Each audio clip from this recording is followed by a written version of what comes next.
Hey everyone, how are you? So today I have Mrs. Meehan as a special guest to talk a little bit about what virtual learning at CBA over these past 2 months has looked like. So Mrs. Meehan, thanks for joining us this morning. And so we're going to just talk about a couple of different questions about how things are looking. And why don't we start out, Mrs. Meehan, if you wouldn't mind, and you teach freshmen, junior, and senior students, correct? Right? So was one group did have more difficulty in terms of adapting to the virtual learning? Was one group easier than the other? What was it like? At first, I kind of made an incorrect assumption that, obviously our juniors and seniors would have an easier time and our freshmen and sophomores would have a difficult time, not because of any kind of maturity or intelligence issues, but more just because of educational experience in general, right? Like you don't have as much experience being in high school, so perhaps like a big change like this would be harder.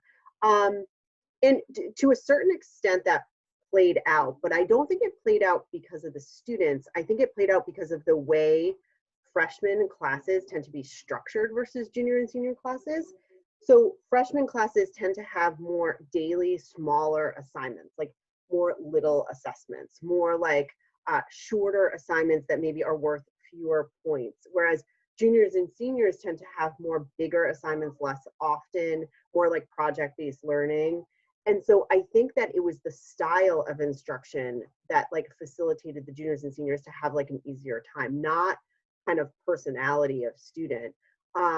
So what I ended up doing was kind of taking my freshman classes and kind of really attempting to like morph them into more of a junior and senior style class while keeping like the content and the kind of expectation at the freshman level. So that was like a little bit of a challenge for me. I think also like just in general, like this came down to like basic personality. Students, regardless of how old they were and what subject they were in, if they were independent learners, they did fantastic.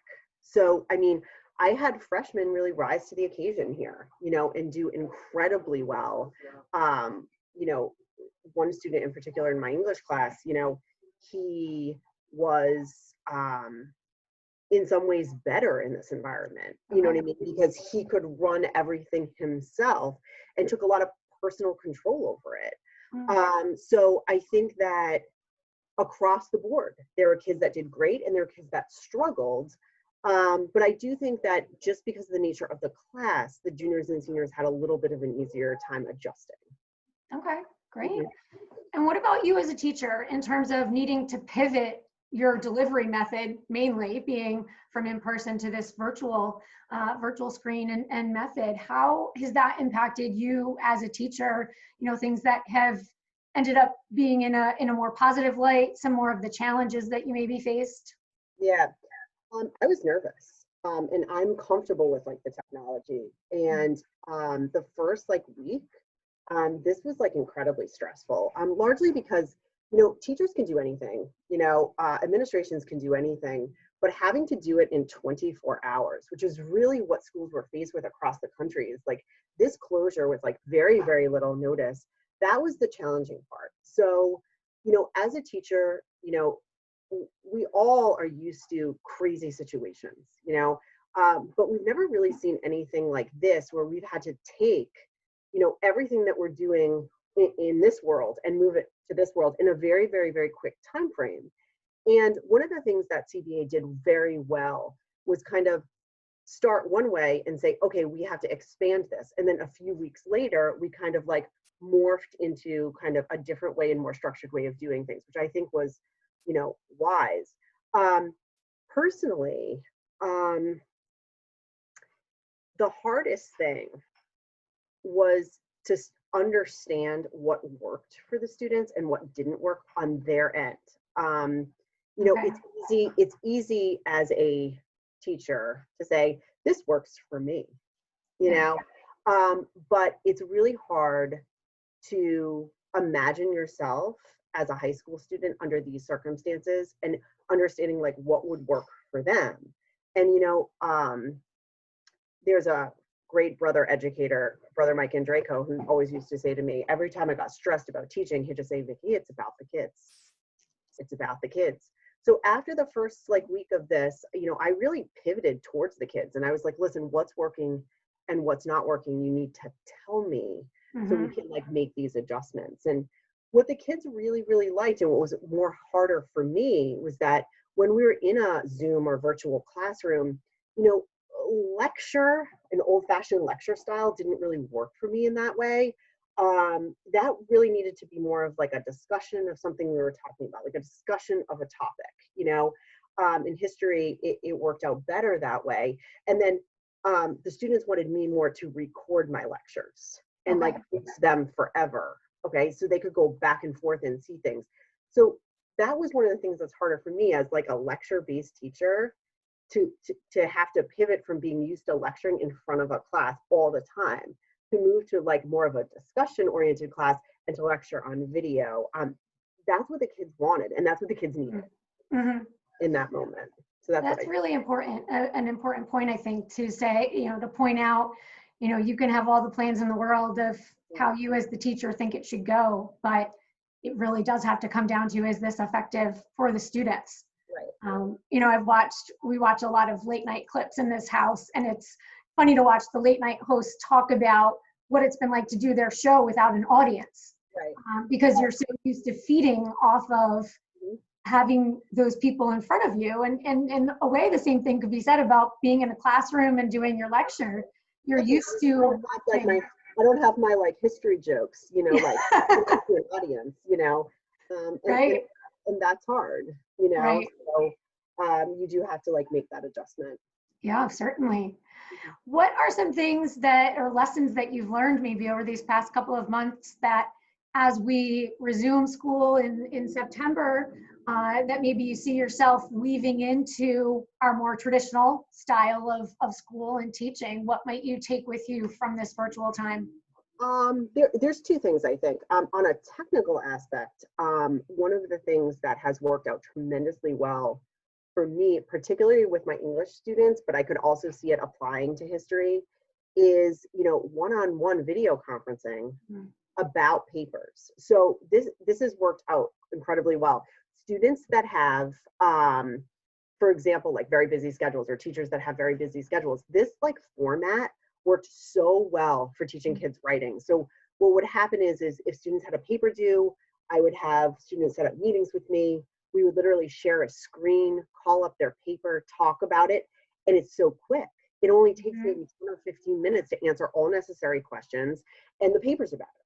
So that is something that I can see, like, just going into the future, like with very busy schedules and very kind of like students that have like packed with extracurricular activities, to be able to say, okay, well, on Wednesday afternoons from X time to X time, I'll be available. And why don't we go over your papers if you need to? And we can like throw it in like a 10-minute time frame. And that worked out really well. So on a technical basis, that's something that I think I'm gonna bring to the future. Great. Another thing in just very general is like this great lesson on, needing to be flexible, like at all times as a teacher. This is like very hard for me. It's very hard for a lot of teachers because what works, right? So I've done this for X number of years. I know that this activity works, this activity works, this activity works. Well, in an online environment, those same activities just don't work anymore. So you have to come up with new and inventive ways to do things. And I think that, this has been a great lesson for everybody about reinventing the wheel every year. Yeah. And knowing that, and it's a way to stay fresh, and it's a way to stay innovative, is to say, check in with your kids. Is this working? And if it's not, I can be flexible, and we can come up with something new. So I think it's an important lesson. That's great. That's excellent. And certainly, nothing can ever replace being able to be in the classroom with our students. But I do thank the entire CBA faculty and watching how you all have pivoted, how you have kept lessons going and kept imparting your knowledge. And, probably in many ways been able to showcase aspects of life that we sometimes don't even get a chance to showcase in the classroom, because you're in your homes, you're you're teaching with your own children around. And so now our students are getting to see that family life of, all right, how does Mrs. Meehan juggle Right. having two toddlers and running the house and having things happen at home and keeping us going with our lessons. And, Right. you know, you all have been really inspiring in that way. And the kids have too, like, just think about like our students, and like one of the important things that we all as educators have to remember is like life doesn't stop, regular life doesn't stop because there's a pandemic or there's this like global crisis, right? So even though students are dealing with this like massive global thing that's like a crisis and stressful and anxiety producing, they're also dealing with all the other stuff about being a young adult, and that's like hard on top of it. So just as I have like a toddler running around and I'm teaching with like a baby on my arm, you know, they're dealing with having all of their older siblings home from college while they're trying to learn, and their parents working from home while they're trying to learn. And they still have situations with friends, and they still have situations with sick relatives, you know what I mean? And all of that stuff is still happening. So I think that that's like, and also really important to understand that it's hard for everybody, you know? And our students have been doing wonderful. Well, thank you. Thank you for all of that perspective. Thank you for taking some time out of your schedule to chat with me and to tell me a little bit more from your side of how things have been going. And again, thank you for everything that you've been doing for our students to keep things moving along. And thank you to all of our CBA teachers. And have a great Memorial Day weekend. You too. Have a great weekend, everybody.